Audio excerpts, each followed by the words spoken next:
I-share ko po sa inyo yung aking first low carb meal, kung paano ko po siya niluto, inihanda. Dagdag idea po ngayon 2025. Sarap nito ka-low carbs. So una po, magpiprito po tayo ng ating embutido. Ito yung favorite ko na low carb meal na embutido. Yung sarili ko pong gawa na beef, tsaka yung pork. Pagsasamahin mo po. Soon, i-share ko rin po yung aking recipe ng embutido po natin, ng pork and beef. Pero i-pray muna natin.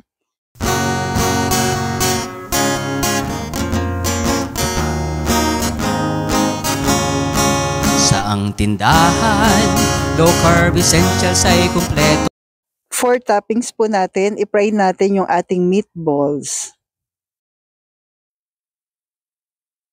Para po sa ating gulay mamaya po.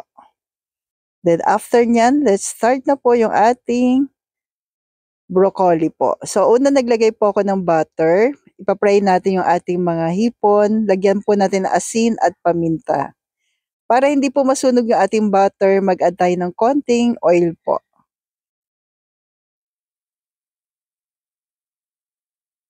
Then separate na po natin ito after natin ma-fry. So mag-isa po tayo ngayon ng sibuyas.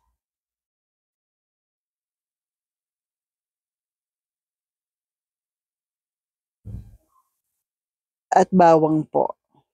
Kamusta ang New Year nyo po, ka-low carbs? Na-enjoy po ba natin yung ating mga low carb meal? Then yung ating broccoli? Or isa po tayo doon sa umamin na nakapag-cheat ngayong New Year? Balik lang po agad. Lagyan po natin ng asin at paminta. At huwag masyado may stress. Nag-enjoy naman tayo. Balik lang po agad. At mag-start po muli. So, nag-add po ako ng tubig po after natin ma-fry yung ating broccoli. Konti lamang po. Then, yung ating coco aminos po. Pampalasa. Pero nilagyan ko rin siya ng konting asin at paminta. Tapos, mga 1 tablespoon lang siguro po yung coco aminos natin. Then, pagkakulo, ito na po siya. Tikman muna natin bago natin i-add yung ating mga hipon. Then, okay na po yung kanyang lasa. Then, add na natin yung ating hipon at yung ating meatballs kanina.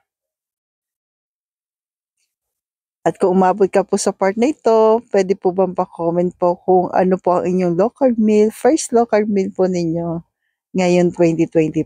Tinakpan ko po pamandali at ito na po ang napakasarap po na broccoli with shrimp and meatballs po. So stay healthy, stay low carb po, and God bless sa ating lahat.